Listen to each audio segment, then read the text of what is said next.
Thank you, Honorable Speaker, for the opportunity.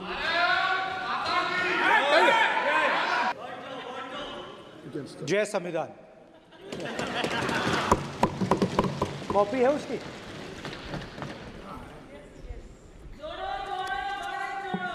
जय संविधान। इसकी हमने रक्षा की है। देश ने मिलकर संविधान की रक्षा की है और अच्छा लग रहा है अब कि हर 2-3 मिनट बीजेपी के लोग संविधान संविधान संविधान संविधान कह रहे हैं।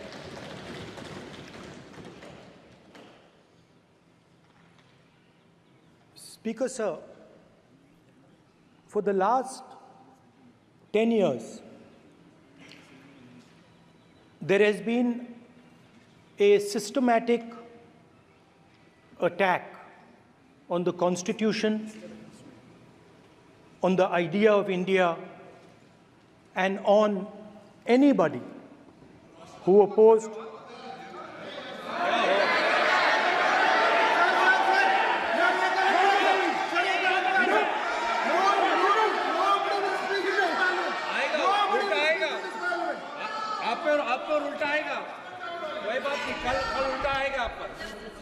There has been just warming up right now. अभी warm up हो रहा है. तो there was a systematic, full-scale assault on the idea of India, on the Constitution, and also on millions and millions of people who resisted the ideas being proposed by the BJP, who resisted the attack on the Constitution. Many of us personally were attacked. In fact, some of our leaders are still in jail. Shame. One of our leaders has just recently been released. Another one is still in jail. And not only the opposition, but anybody who resisted the idea of concentration of power, of concentration of wealth, of aggression on the poor, of aggression on Dalits, minorities, tribals, was crushed, violently crushed.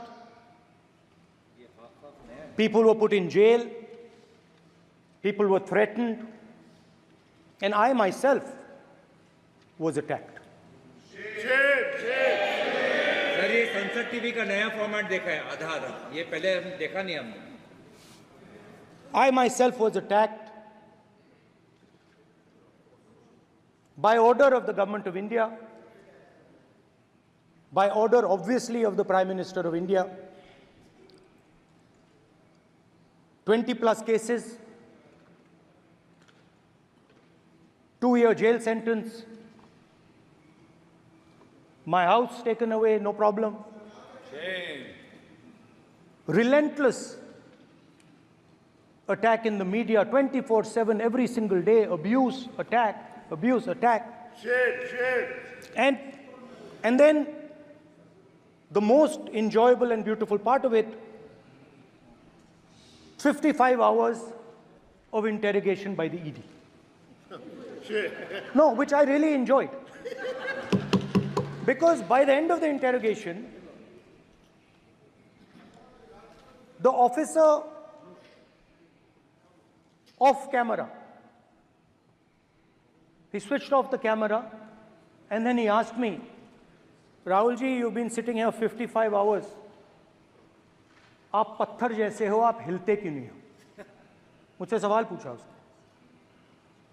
तो जब ऐसा आक्रमण होता है, when there's an attack like this on you, you obviously need refuge, you need a place, or you need ideas that defend you.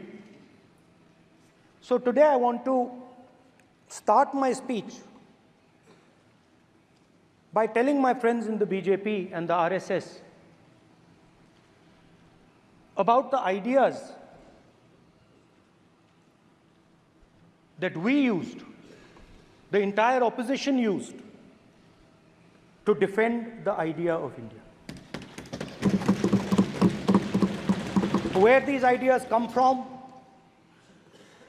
and how they gave us the strength, all of us, anybody who opposed the regime, how they gave us the strength to fearlessly take any onslaught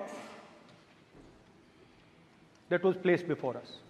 So I'd like to start by showing an image of our refuge.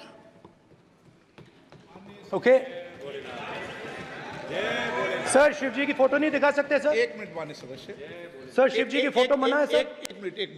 एक minute sir मना है तो रख देता हूं sir. No एक minute sir क्या इस हाउस में शिव जी की फोटो दिखाना मना है? माननीय सदस्य, आप बस ये बता दीजिए। माननीय सदस्य सर मना है या नहीं? कोई भी चित्र को दिखाने के तो शिव जी का चित्र इस हाउस में दिखाना मना है? यहाँ पे दूसरी चीजों के चित्र दिखाए जा सकते हैं मगर शिव जी का चित्र नहीं दिखाया जा सकता। अगर मैं कह रहा हूं कि हमें इनसे प्रोटेक्शन मिली और मैं समझाना चाह रहा हूं कैसे प्रोटेक्शन मिली, आप मुझे चित्र नहीं दिखाने दे रहे हो। इसके बाद मेरे पास और चित्र हैं, मैं सब दिखाना चाहता था। स्पीकर सर, ये चित्र पूरे हिंदुस्तान के दिल में है, पूरा हिंदुस्तान इस चित्र को जानता है, समझता है। Everybody knows this image. Speaker sir, why I got this image is because there are certain ideas in this image that we defend, that the opposition defends. The first idea in the image that we defend is the idea of confronting our fear, of never being scared. That idea is represented in this image, which you are not allowing me to show, by a snake that is placed right near the neck of Shivji. The idea behind that is never be scared of anything that you face. In fact, Shivji places death 1 inch from his neck. And that is the spirit with which we fought when we were in the opposition. From this idea of resisting, we are still in the opposition, I know. I know that. And I'm happy and proud to be in the opposition.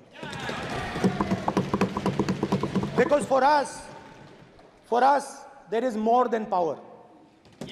There is truth. For you, there is only power. That is the only place you want to be. For us, there is truth. And this is a symbol of truth. So when Shivji places the snake near his neck, what he is saying is, I will accept the truth and I will not back down from the truth, and that is what we have said. After that, a new idea emerges. And of course, I cannot show Shivji's picture, but all of you know it. Behind the left shoulder of Shivji is the Trishul. Now, I would like you to understand that there is a reason that the Trishul, a weapon, has been placed behind the left shoulder. The Trishul is not a symbol of violence. It is a symbol of non-violence, and that is why it is placed in a place where Shiva cannot reach it with his right hand. If it was a symbol of violence, it would have been held in his right hand like this. It is a symbol of non-violence. That is why it is placed behind his left shoulder. When we fought the BJP, we were not violent. When we defended the truth, there was not an ounce of violence in us. Now, there is a third idea, and a very powerful idea that emerges from the idea of truth, courage, and non-violence. And that idea, of course, it is a symbol that many of you hate, but that idea is the Abhay Mudra, the symbol of the Congress Party, which, as you can see, is also in this image. And Jai Mahadev. And what that Rajnath Singh ji is looking very surprised. And what that Abhay Mudra shows, it is the next step of the evolution of the idea of facing the truth, fearlessness, and ahimsa. Satya and ahimsa, as Mahatma Gandhi used to say. And the Abhay Mudra is the idea that it is not good enough to just keep this internal. It is not good enough to not be scared. It is not good enough to use non-violence. It is also important that you make others not scared, that you help others become fearless, that you help others become non-violent. So in a sense, the Abhay Mudra is a projection from Shivji to the rest of the world about these two ideas. Of course, these two ideas were used by us, all of us, when we fought the British. And they were put forth by Mahatma Gandhi. The Prime Minister, of course, who has a direct connection with God, speaks directly to God. Yes, the Paramatma speaks to Modi ji's Atma directly. Unlike with all humans, we are all biological. We are born, we die, but the Prime Minister is a non-biological being. And the Prime Minister says Gandhi is dead. And Gandhi was revived by a movie. I mean, can you understand the ignorance? That Gandhi is dead and a movie revived the father of the nation. No, Gandhi is not dead. Gandhi is alive. Now, another very interesting thing I noticed. Hanji. That is not your problem. That is not your problem. It is not none of your business. It is not none of your business. And there's another thing I noticed. That it is not just one religion that talks about courage. In fact, all our religions talk about courage. So, here is the religion of Islam. Congress party ने शिव जी की photo दिखा दी है, गुस्सा हो गए. अब देखिए, please मान्य सदस्य आप तो इस्लाम में भी कहा गया है, मैं पढ़ता हूँ. एड्रेस इधर करें. He said, एड्रेस इधर करें मान्य सदस्य. हाँ जी, सॉरी. इस्लाम में भी लिखा गया है, कुरान में, the prophet, peace be upon him, said, he, God said, have no fear. I am with you, hearing and seeing. मतलब इस्लाम में भी कहा गया है कि डरना नहीं है. और जब इस्लाम में दुआ मांगी जाती है तो दोनों हाथ से, दाएं हाथ से अभय मुद्रा दिखाई देता है. उसके बाद गुरु नानक जी की ओर चलते हैं.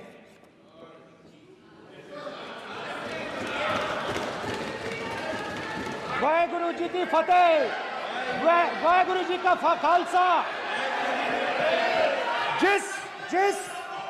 जिस धर्म पर आप हर रोज आक्रमण करते हो, गुरु नानक जी, गुरु नानक जी के चित्र में भी आपको अभय मुद्रा दिखाई देगा. गुरु नानक जी भी कहते हैं कि डरो मत, डराओ मत. और पंजाब से गुरु नानक जी मेक्का तक गए, थाईलैंड तक गए, अफगानिस्तान गए, श्रीलंका गए. किसी से हिंसा नहीं की, अहिंसा की बात की, सत्य की बात की, और किसी को उन्होंने अपनी जिंदगी में नहीं डराया. उसके बाद जीसस क्राइस्ट की इमेज देखिए, उसमें भी आपको अभय मुद्रा दिखाई देगा. जीसस क्राइस्ट की इमेज में भी अभय मुद्रा. डरो मत, डराओ मत. और जीसस क्राइस्ट ने कहा कि अगर आपको कोई थप्पड़ मारता है तो दूसरा गाल दिखा दो। उसके बाद बुद्ध भगवान, अभय मुद्रा।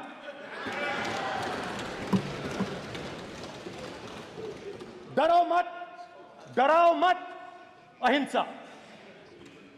मतलब, और अंत में महावीर, डराओ मत, अभय मुद्रा। मतलब हिंदुस्तान के इतिहास में 3 फाउंडेशनल आइडियाज हैं। मोदी जी ने अपने भाषण में एक दिन कहा कि हिंदुस्तान ने किसी पर आक्रमण नहीं किया। उसका कारण है क्योंकि यह देश अहिंसा का देश है। यह देश डर का देश नहीं है। तो हमारे सारे के सारे महापुरुषों ने अहिंसा की बात की, डर मिटाने की बात की। डराओ मत।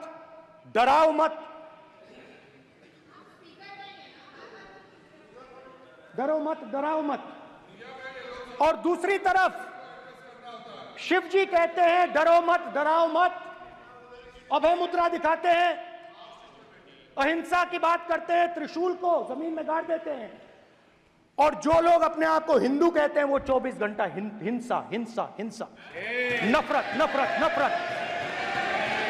असत्य।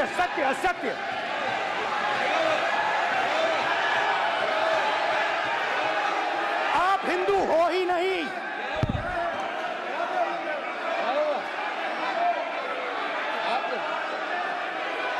Just get me that picture of Shiva. inside speaker's office. Hindu धर्म में साफ लिखा है, सत्य के साथ खड़ा होना चाहिए, सत्य से पीछे नहीं हटना चाहिए, सत्य से नहीं डरना चाहिए। अहिंसा हमारा प्रतीक है। अभय मुद्रा ऐसे कीजिए, अभय मुद्रा।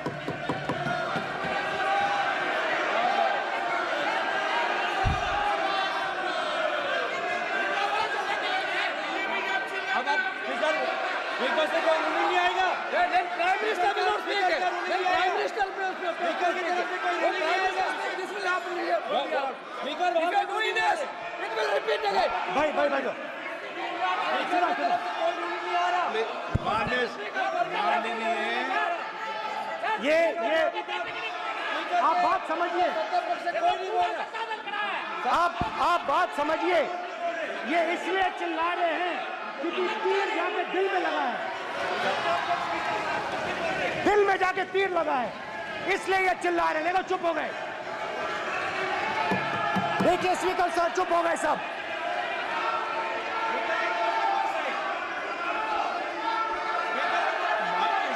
एक मिनट।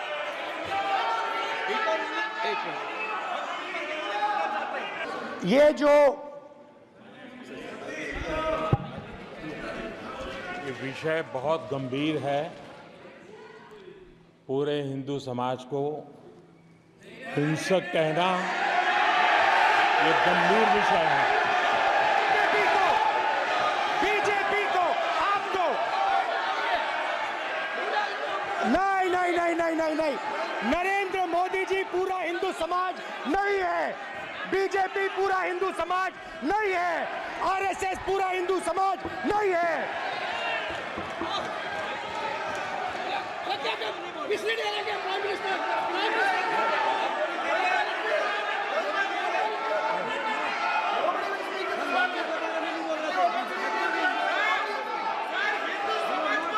भूपेंद्र यादव जी, ये ठेका नहीं है बीजेपी का। भूपेंद्र यादव जी बोलना चाहते हैं आप? ये सब हिंदू हैं यहाँ पे। अगर आप हिंदू धर्म के जो महापुरुष हैं, महापुरुष छोड़िए, अगर आप शिव जी को देखें तो क्या हो रहा है सर?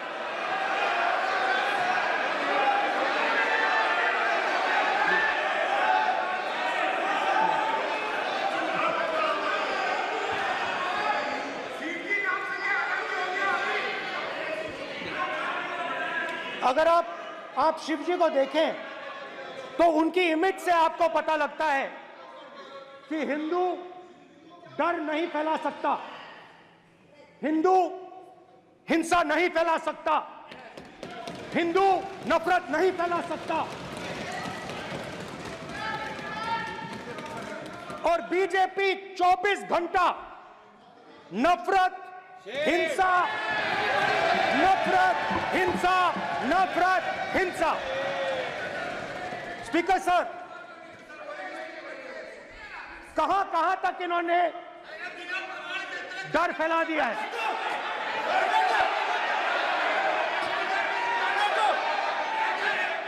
प्लीज प्लीज सर, कहां तक इन लोगों ने डर फैला दिया? मैं आपको अयोध्या से शुरू करता हूं। सर नमस्कार। शाबाश। अयोध्या ने आपको मैसेज भेजा। अयोध्या ने राम भगवान, माइक दीजिए सर। हाँ सर, मेरा सवाल है सर, इस माइक का कंट्रोलर किसके हाथ में है?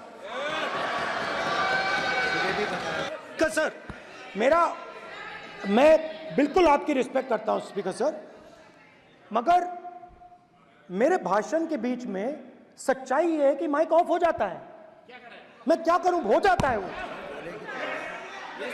अब आपने देखा मैंने अयोध्या शब्द यूज किया और माइक ऑफ हो गया। नो,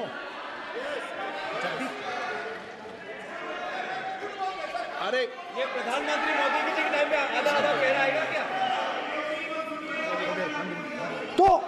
तो अयोध्या ने राम भगवान की जन्मभूमि, प्लीज ब्रदर, राम भगवान की जन्मभूमि ने बीजेपी को मैसेज दिया और ये आपके सामने मैसेज बैठे हुए हैं। मैंने इनसे पूछा, कल कॉफी पी, इनसे मैंने पूछा कि बताइए ये हुआ क्या? बीजेपी ने राम मंदिर का इनॉग्रेशन किया, बोलने दीजिए, राम मंदिर का इनॉग्रेशन किया। अरे भाई आप हार गए, उसको सहन करिए। नाम बोलने की कोई जरूरत नहीं है, मैं भाषण दे रहा हूं, आप नहीं दे रहे हो। मुझे बोलना है जो बोलना है, मुझे नाम लेने की कोई जरूरत नहीं, मुझे जो बोलना है मैं बोलूंगा। तो अयोध्या ने मैसेज दिया और मैंने इनसे पूछा कि हुआ क्या, और इनका जवाब आया। मैंने उनसे पूछा कि आपको कब पता लगा कि आप अयोध्या में जीत रहे हो, और आपने कहा पहले दिन से मुझे पता था। सही बात। और मैंने कहा ये क्या हुआ? उन्होंने कहा राहुल जी, अयोध्या में एयरपोर्ट बना, अयोध्या की जनता से जमीन छीनी गई और आज तक उन्हें मुआवजा नहीं मिला है। उन्होंने कहा, सही बात, उन्होंने कहा कि अयोध्या में जो भी छोटे छोटे दुकानदार थे, जो भी छोटी छोटी बिल्डिंग्स थी, उन सारों को तोड़कर गिरा दिया गया और उन लोगों को सड़क पर कर दिया गया। इन्होंने यह भी कहा कि अयोध्या के इनॉग्रेशन में अयोध्या की जनता को बहुत दुख हुआ, क्योंकि इनॉग्रेशन में अदानी जी थे, अंबानी जी थे, मगर अयोध्या का कोई नहीं था। और ये कारण था कि अयोध्या की जनता में, उनके दिल में नरेंद्र मोदी जी ने भय डाल दिया। उनकी जमीन ले ली, उनके घर गिरा दिए, और फिर अयोध्या के गरीब लोगों को, किसानों को, मजदूरों को मंदिर के इनॉग्रेशन तक नहीं जाने दिया। मंदिर के इनॉग्रेशन छोड़ो, उसके बाहर भी नहीं जाने दिया। और इसीलिए अयोध्या की जनता ने सही मैसेज भेजा। अच्छा, इन्होंने मुझे एक और बात बोली, 3 बार इन्होंने कहा कि 3 बार नरेंद्र मोदी ने टेस्ट किया, 2 बार क्या मैं अयोध्या से लड़ जाऊं? और सर्वेयर्स ने कहा अयोध्या में मत लड़ जाना, अयोध्या में मत लड़ जाना, अयोध्या की जनता हरा देगी। और इसीलिए प्रधानमंत्री वाराणसी गए और वहां बच के निकले।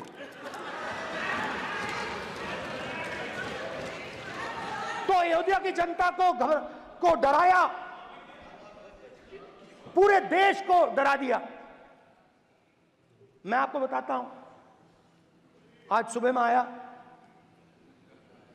राजनाथ सिंह जी ने मुस्कुरा के मुझे नमस्ते की,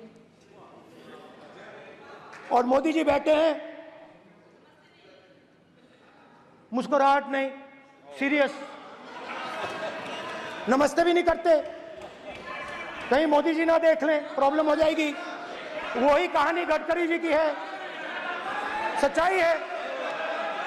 स्पीकर सर, आपने कहा कि डिबेट प्रेसिडेंट्स एड्रेस पे होनी चाहिए। ये जो मैंने किया है, अनुराग ठाकुर जी ने अयोध्या की बात की थी, अनुराग ठाकुर जी ने सनातन धर्म पर आक्रमण की बात की थी, इसीलिए मैंने ये किया है। मैं दिखाना चाहता हूं कि अयोध्या में क्या हुआ, अयोध्या की सच्चाई क्या थी।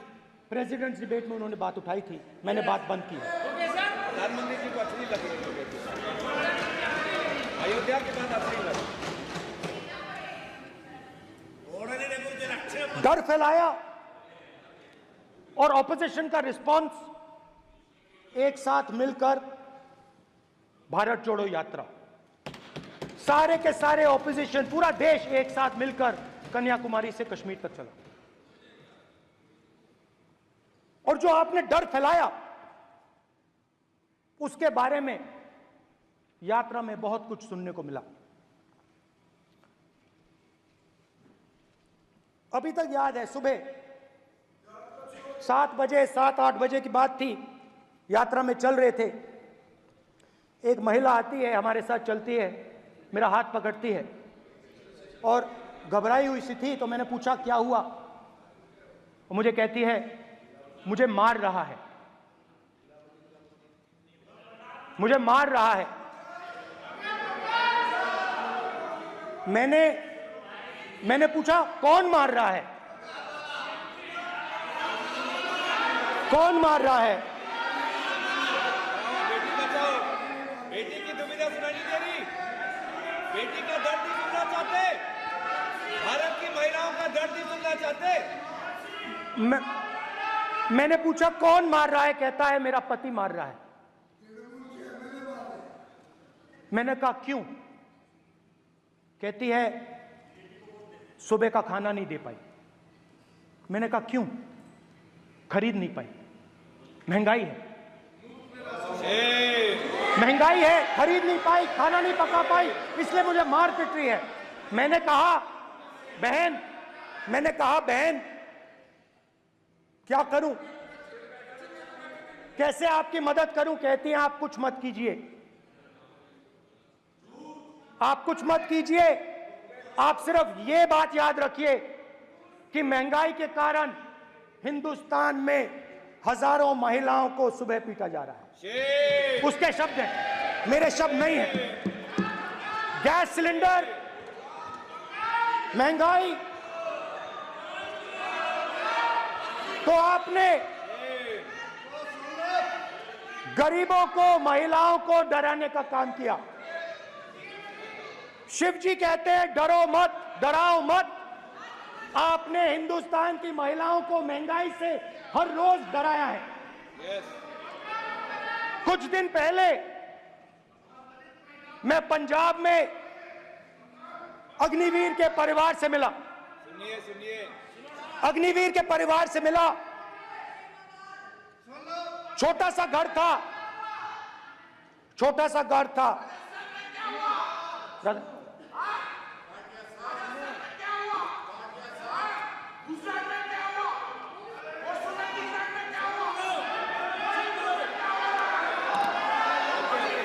ठीक है सर।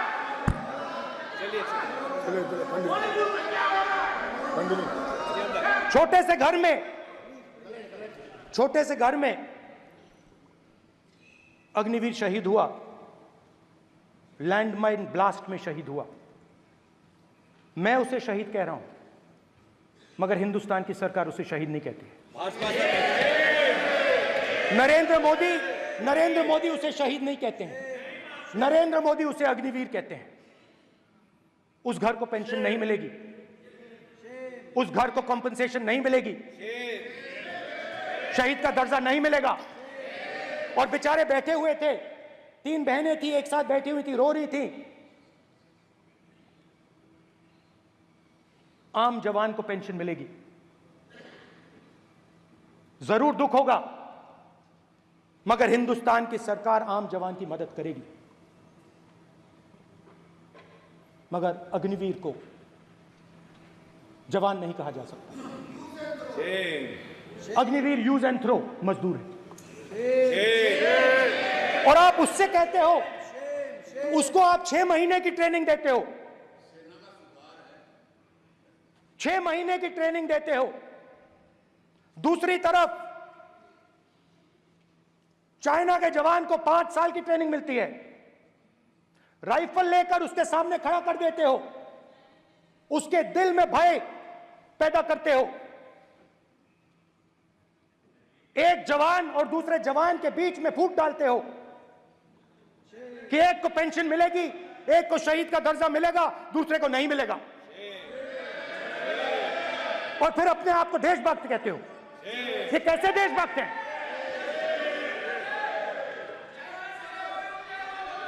फिल्म स्टार जैसी फोटो थी उस लड़के की, फिल्म स्टार,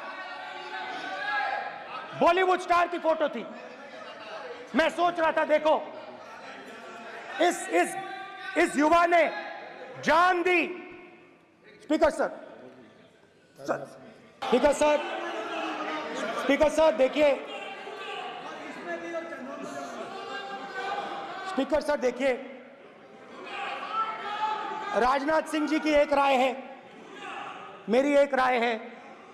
सच्चाई अग्निवीरों को मालूम है, हमें बोलने की जरूरत नहीं है। अग्निवीर को किस चीज का सामना करना पड़ता है, शहीद का दर्जा मिलता है या नहीं मिलता है, कॉम्पनसेशन मिलता है नहीं मिलता है, पेंशन मिलती है नहीं मिलती है, वो उसको मालूम है। पॉइंट ऑफ अग्निवीर की सच्चाई मैंने फ्लोर ऑफ द हाउस पे रखी है, और राजनाथ सिंह जी ने भी कहा है, जो रियलिटी है वो हिंदुस्तान की सेना को मालूम है, वो अग्निवीरों को मालूम है। उनके कहने से या मेरे कहने से कोई फर्क नहीं पड़ता, सच्चाई तो उनको मालूम है, उनको मालूम है सच्चाई कौन बोल रहा है। स्पीकर सर, और स्पीकर सर, देश की सेना जानती है, पूरा देश जानता है कि अग्निवीर स्कीम सेना का स्कीम नहीं है, पीएमओ का स्कीम है। और पूरी सेना जानती है कि स्कीम प्राइम मिनिस्टर का ब्रेन चाइल्ड था, स्कीम सेना का ब्रेन चाइल्ड नहीं था। जैसे नोटबंदी की गई, वैसे ही आर्बिट्री तरीके से अध्यक्ष महोदय, आपको देखिए, सिंपल सी बात है स्पीकर सर, इनको अग्निवीर अच्छा लगता है, आप उसको रखिए, हम उसको बदल देंगे, हटा देंगे। सिंपल सी बात है, हमारी सरकार आएगी, अग्निवीर को हम हटा देंगे, क्योंकि हम सोचते हैं कि अग्निवीर सेना के खिलाफ है, जवानों के खिलाफ है, देशभक्तों के खिलाफ स्कीम है। हम इस स्कीम को नहीं चाहते।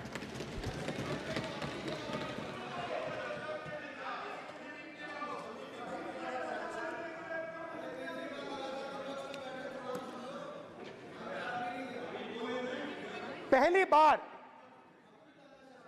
हिंदुस्तान की हिस्ट्री में जनता से स्टेट्स छीने गए हैं। जम्मू कश्मीर लद्दाख से आपने पहली बार स्टेट छीना है। मणिपुर को आपने सिविल वॉर में डुबा दिया है। मणिपुर को आपने और आपकी योजनाओं ने, आपकी पॉलिटिक्स ने जला दिया है। और आज तक हिंदुस्तान के प्रधानमंत्री मणिपुर नहीं गए हैं।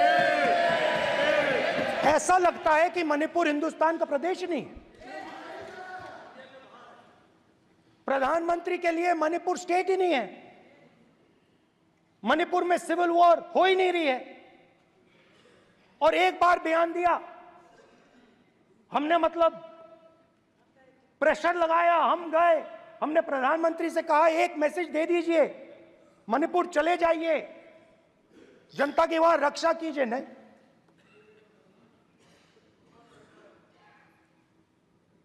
मैं वहां गया, कुकीज और मेहते से दोनों से मिला। आज तक नहीं, आंसर नहीं मिलेगा, मिल नहीं सकता। मणिपुर इनके लिए हिंदुस्तान का प्रदेश ही नहीं है। मणिपुर है ही नहीं, मणिपुर है ही नहीं, ना होम मिनिस्टर के लिए ना प्रधानमंत्री के लिए, है ही नहीं, एग्जिस्ट नहीं करता, वो है ही नहीं। ना प्रधानमंत्री जाएंगे बोलेंगे कुछ नहीं, जैसे कुछ नहीं हुआ वहां पे। मैं रिलीफ कैंप में गया, एक औरत कांपती हुई, रोती हुई मुझे कहती है कि मैंने अपनी आंखों के सामने, हाँ मैं औरतों की बात कर सकता हूं, एक भाई मैं कर सकता हूं, एक भाई एक कर्तव्य निभा रहा है। आप अपने संगठन में महिलाओं को नहीं डालते हो, मगर मैं औरतों की बात कर सकता हूं।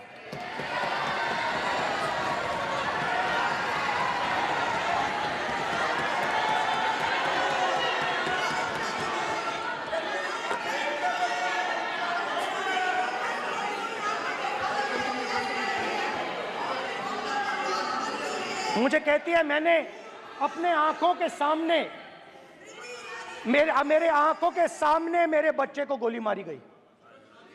मैं भागना नहीं चाहती थी, मैं मरना चाहती थी, उसके साथ मरना चाहती थी। मुझे घसीट के वहां से ले गए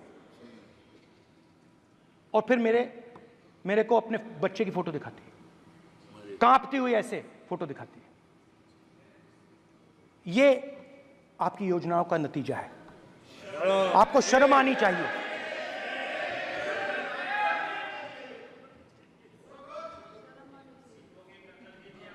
एक दिन प्रधानमंत्री 8 बजे कहते हैं, पता नहीं फाइन ट्यूनिंग हो गई भगवान के साथ, डायरेक्ट मैसेज भगवान, सर ने बोला है, सर प्रधानमंत्री ने ये बोला है, ये मैं नहीं बोल रहा हूं, प्रधानमंत्री ने बोला है कि मेरा डायरेक्ट कनेक्शन है भगवान के साथ, मैंने नहीं बोला, मैंने नहीं बोला। स्पीकर सर, मैं रिस्पेक्ट कर रहा हूं, ये प्रधानमंत्री के शब्द हैं, मेरे शब्द नहीं हैं। ये प्रधानमंत्री जी ने कहा है, पब्लिक में, मीडिया को कहा है कि मैं बायोलॉजिकल नहीं हूं, मेरा डायरेक्ट कनेक्शन भगवान के साथ है, मैं नहीं बोल रहा हूं, प्रधानमंत्री मोदी जी ने बोला है। तो पता नहीं उस टाइम 8 बजे भगवान का मैसेज आया होगा, हिंदुस्तान, वही मगर फिर श्री राम ने आपको दूसरा मैसेज दे दिया अयोध्या में। भगवान का मैसेज आया होगा, मोदी जी नोटबंदी कर दीजिए, नोटबंदी कर दिया, डायरेक्ट ऊपर से आया मैसेज, ऑर्डर आया खटाक। और अलग अलग ऑर्डर आते हैं, अदानी जी वाला ऑर्डर आता है, बंबई एयरपोर्ट अदानी जी को ऊपर से ऑर्डर आता है, खटाखट ऑर्डर आते हैं।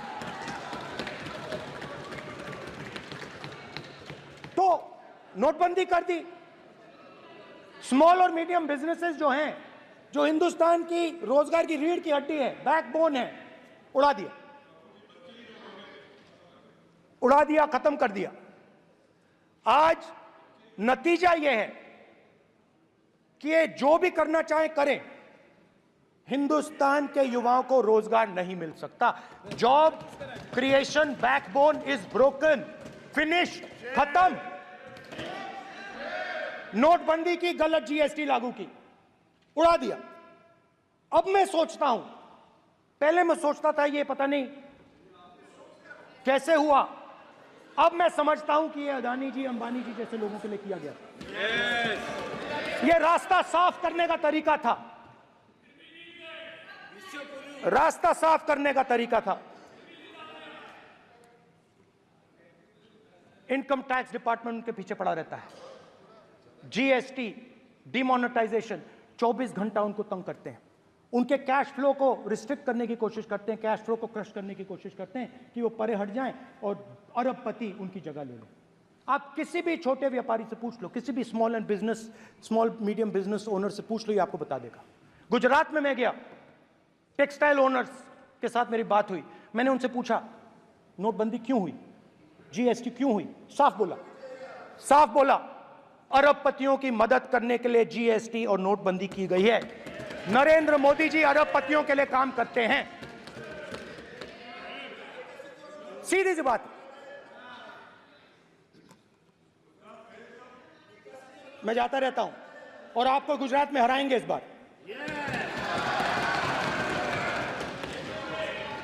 आप लिख के ले लो, आपको ऑपोजिशन इंडिया गठबंधन गुजरात में हराने जा रहा है।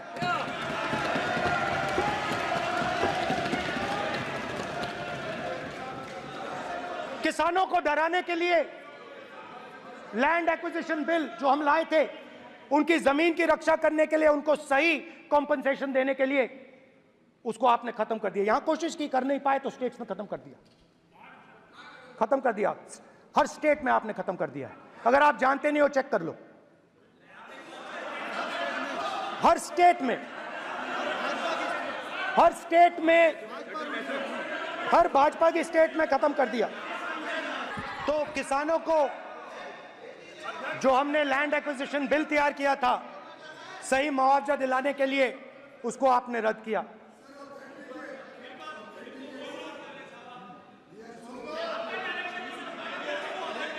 विल ऑथेंटिकेट कर देंगे, ऑथेंटिकेट कर देंगे। कर देंगे हम ऑथेंटिकेट,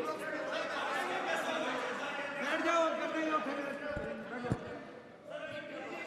उसके बाद किसानों को डराने के लिए, याद रखिए, शिव जी कहते हैं डरो मत, डराओ मत।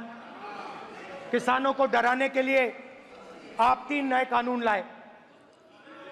प्रधानमंत्री ने उनसे कहा कि ये आपके फायदे के कानून हैं। सच्चाई थी कि वो अदानी जी, अंबानी जी के फायदे के कानून थे। हिंदुस्तान के सारे किसान खड़े हो जाते हैं। आज तक सड़क ब्लॉक है। अगर आप वहां जाएंगे, आज तक आपको दिखेगा कि वो सड़क जिस पे किसान आए थे वो आज तक बंद पड़ी हुई।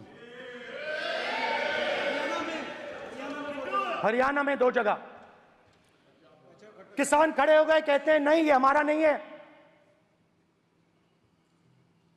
आप हमारे से हमारी मेहनत का फल छीनना चाहते हो, हम इस बात को एक्सेप्ट नहीं करेंगे। आप उनसे बात नहीं करते, आप उनको कहते हो, आप बात नहीं करते।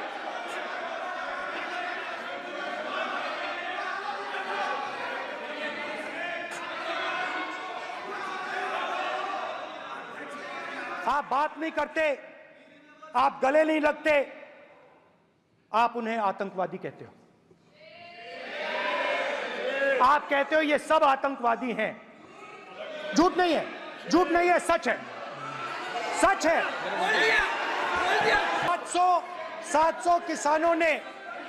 700 किसान शहीद हुए। हमने इस हाउस में कहा कि किसानों के लिए मौन होना चाहिए, आपने मौन नहीं होने दिया। आपने कहा ये किसान नहीं है, आपके मुताबिक ये किसान नहीं थे, ये आतंकवादी थे। देखिए, आपकी एलाय सिर हिला रही हैं, वो भी सहमत हैं।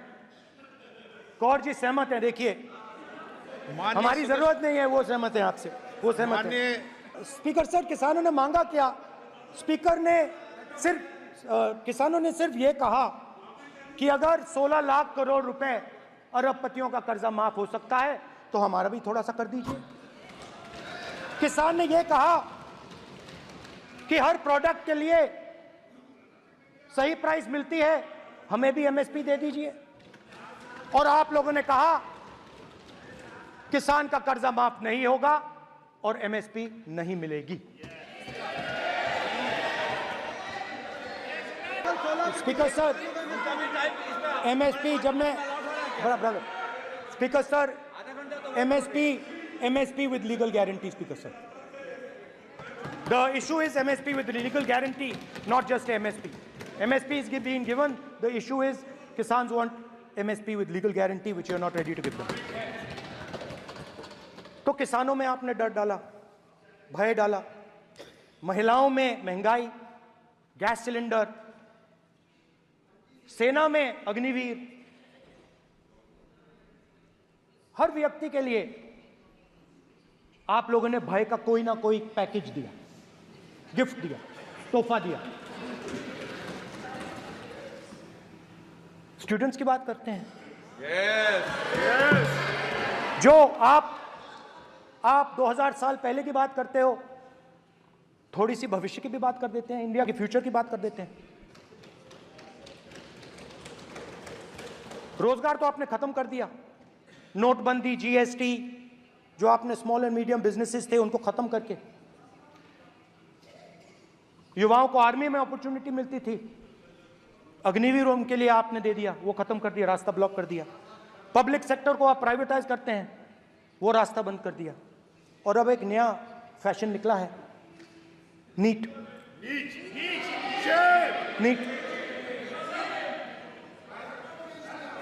प्रोफेशनल एग्जाम्स को आपने कमर्शियल एग्जाम्स में बदल दिया है। NEET is not a professional exam, NEET is a commercial exam.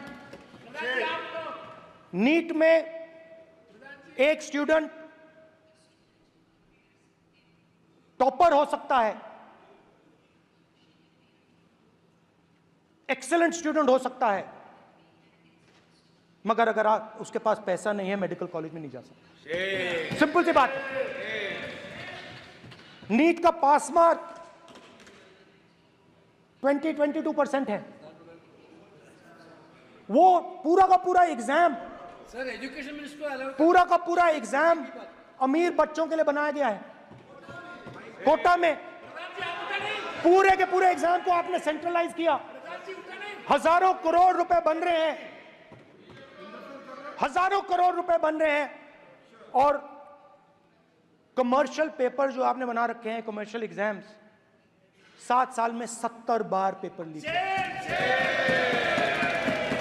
Presidents address में ना नीट की बात होगी, ना अग्निवीर की बात होगी,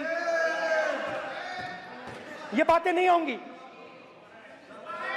और हमने कहा, स्पीकर सर, हमने कहा कि एक दिन का डिस्कशन अलाउ कर दीजिए। हम आपके साथ खड़े होकर इसको रिजॉल्व करना चाहते हैं। इंस्टीट्यूशनल फेलियर है, हम आपकी मदद करना चाहते हैं, रिजॉल्व करना चाहते हैं। सरकार कहती है नहीं, डिस्कशन नहीं होगा, भविष्य का डिस्कशन हो ही नहीं सकता। तो ये हालत है। जहां भी ये देखते हैं, ये सोचते हैं कि भाई भय कैसे पैदा करें, माइनॉरिटीज को डराते हैं। नहीं, कांग्रेस नहीं डरती आपसे, आप कांग्रेस से डरते हो।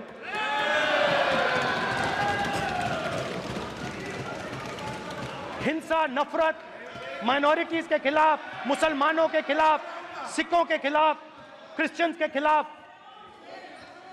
और माइनॉरिटीज ने क्या किया? माइनॉरिटीज ने क्या किया? हर स्फीयर में हिंदुस्तान को रिप्रेजेंट करते हैं, नाम रोशन करते हैं। पत्थर जैसे हिंदुस्तान के साथ एक साथ खड़े हैं, देशभक्त हैं। और आपने सारे के सारे माइनॉरिटीज पर आक्रमण किया, उनके खिलाफ हिंसा, नफरत फैलाई।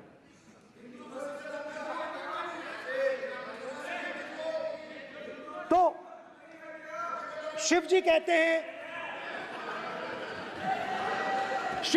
हैं सर देखिए मेरा वो हटा दिया आपने सर, वो देखिए सर हटा दिया, कैमरा से हटा दिया। चेहरा देखिए, चेहरा सदस्य, सर देखिए देखिए वापस आ गया सर, हटाओ मान्य सदस्य, ये देखो, एक मिनट देखा सर आपने, एक मिनट देखिए एक मिनट ये see sir, speaker sir, NEET students spend years and years preparing for their exam. Their family supports them financially, emotionally.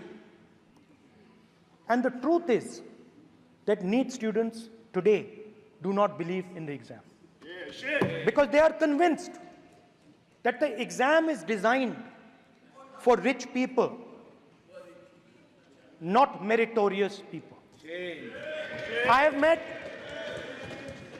a number of NEET students, every single one of them tells me that the exam is designed to create a quota for rich people and to create a passage for them into the system, and is designed not to help poor students.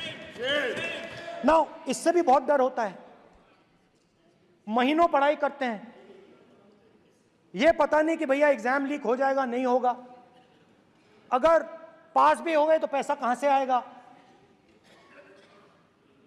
तो उधर भी इन लोगों ने भय डालने का काम किया। तो जहां भी ये देखते हैं ये भय डालते हैं, सेना में, युवाओं में, किसानों में, मजदूरों में, महिलाओं में, डिसेबल्ड में भी। और मैं ये भी कह सकता हूं कि सिर्फ बाकी हिंदुस्तान में भी नहीं मगर अपनी पार्टी में भी भय है। आपकी पार्टी में डर है, भय है, सच्चाई है। देखो अब आप चिल्ला नहीं रहे हो, अब आप शांत हो, अब बिल्कुल शांत हो, सच्चाई बोल दी, चिल्ला नहीं रहे, चुप। क्योंकि आपकी ट्यूनिंग डायरेक्टली, प्रॉब्लम क्या है, आप चिल्ला भी नहीं सकते क्योंकि कनेक्शन नहीं। सर मैं बोल रहा हूं सर, समझा रहा हूं, स्ट्रक्चर बोल रहा हूं। कांग्रेस पार्टी में बोल रहे थे सर लोकतंत्र में पार्टी में डेमोक्रेसी होनी चाहिए। कोई भी इन पार्टियों में कोई भी आके कुछ भी कह देता है, ग्रुप ऑफ 22, 23, 24, 25 सब जो बोलना है बोल देते हैं, मगर आपकी पार्टी में भय है। सत्यमेव जयते, ना डरो ना डराओ। Sir, when I became LOP, I realized something that I had not realized before. And it's also on the lines of the principles of Shiva. It's on those same lines. And the idea was that after becoming LOP, all my personal dreams, my personal aspirations, my personal fears have to be put aside. I am now actually two people. I'm not one person. I'm a constitutional person, and my job is to be leader of the opposition, to represent all these parties equally. In fact, I don't just represent the Congress party, I represent every single party. And I have to treat every single party with love and affection. So when Hemant Soren ji is in jail or Kejriwal is in jail, it should disturb me, it should hurt me. Yes. When you unleash your agencies on these political people, it is our job to defend them. Because there is a constitutional person and an individual. And what Shivji is saying is that when you are a constitutional person, the individual should die. The individual's aspirations, the individual's dreams should die. And you should become the voice of the people. Yes. Meaning that you should have no fantasies, no dreams, nothing. The perfect public representative is one who is actually dead. That is what Shivji is saying. You understand? Now, Speaker sir. Speaker sir, now, my advice.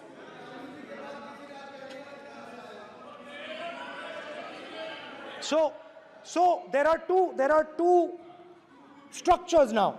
One is me as an individual, and one is me as leader of the opposition. Me as an individual, I might have my likes and dislikes.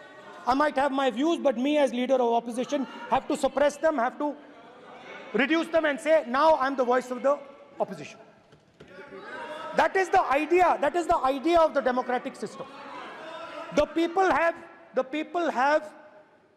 given me a responsibility, and that responsibility should overcome my personal likes, dislikes, aspirations. Now, Speaker sir, why I'm saying this? And forgive me for saying this. But when you were being put on that chair,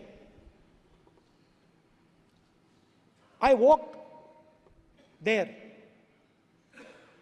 to help you, to walk with you to the chair. And I shook hands with the Prime Minister, and I shook hands with you. And then I walked to your chair. And you are the final arbiter of the Lok Sabha. You're the final word here. What you say fundamentally defines Indian democracy. You don't allow us to speak, you allow us to speak, you allow them to speak, you don't allow us to speak. All these things define Indian democracy. Speaker sir, there are actually two people sitting in that chair. There is the Speaker of the Lok Sabha, the Speaker of the Indian Union, and there is Mr. Om Birla. When Modi ji went and shook your hand, and I went and shook your hand, I noticed something. When I shook your hand, you stood straight like this and shook my hand. And when Modi ji shook your hand, you bowed down and shook his hand.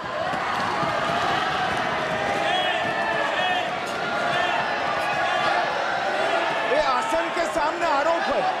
Speaker sir, speaker sir, आपकी बात को मैं accept करता हूं, speaker sir. Speaker sir, आपकी बात को respectfully बैठिए ना। स्पीकर सर, मैं आपकी बात को रिस्पेक्ट करता हूं, मगर आपको कहना चाहता हूं कि इस हाउस में स्पीकर से कोई बड़ा नहीं होता। स्पीकर सबसे बड़ा है, हम सबको स्पीकर के सामने झुकना चाहिए। और मैं आपके सामने झुकूंगा, और सारा का सारा ऑपोजिशन आपके सामने झुकेगा। ये लोकतंत्र है स्पीकर सर। आप इस हाउस के लीडर हैं, आपको किसी के सामने नहीं झुकना चाहिए। कस्टोडियन है, नेता प्रधानमंत्री है, स्पीकर को आप speaker is the last word. Speaker is अध्यक्ष and is the last word. अंत में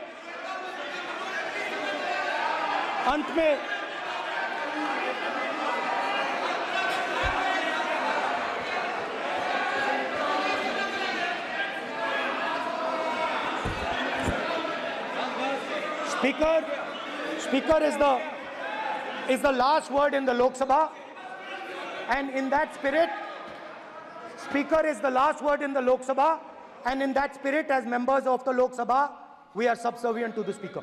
I believe that. Yes. Now, there might be people in this room who think they are not, but I think the entire opposition believes that we are subservient to you, sir. And we will listen to what you say, and we will bow in front of you. But the only thing I request, Speaker, sir, is it is important that there is fairness in this house. Yes, yes. Now, I gave a speech, Speaker, sir, and it was interrupted throughout. Yes. Now, this time is going to be taken away from my colleagues. And I think that is unfair. Finally, I'd like to say that the principles that allowed us to fight are in our traditions. Truth, courage, non-violence, and they're in all our religions. And what you have come to represent today is untruth, a complete lack of courage, and violence. And my recommendation to you, if you take it, this country has a government and you are the government. And you are, whether we like it or not, you are the government of India. Elected by the people. And I agree to that. But I would say to you that as individual members, as the cabinet, you do not spread fear in this country. That you do not spread hatred in this country. That you listen to the farmers of this country, you listen to the students of this country. When the opposition says to you, let's have a debate for one day, have it. It's not going to harm anybody. They're going to love you for it. The students of India are going to say, we love the government because they allowed us our voice, they let us speak for one day. So, do not spread hatred. Do not spread violence. Do not be fearful. Even the BJP members here, even the cabinet members, do not be fearful. You have a constitutional position. You are individuals and then you have a constitutional position. Rajnath Singh ji is an individual and he's the defense minister of India. And that is the way this country has to be run. And we as the opposition, don't take us as your enemies. We are not your enemies. We are here, we are sincerely here to make your work easier, as long as you follow the basic principles that we have stated. And these principles are Shivji's principles. They are the principles of Shivji. Har Har Mahadev, you can say. To make the government. This is basically what I have explained here today is the concept of Indian leadership in all religions. Respect, affection, ahimsa, and always standing up for the truth. And I'm more than happy, all of us are more than happy to discuss anything you want without being nasty, without being aggressive, anything you want, we are ready to discuss. So please let us work together to take this country forward. You are the government. We have to accept that. You got 240 seats. So, I congratulate you on that. At least accept it. Accept to kar lijiye. They're not happy. They're not happy. Not happy. They're not happy. Okay, you're not happy. So I would say we want to both work for this country. Work with the spirit of bravery. Work without violence. Work without hatred. Thank you.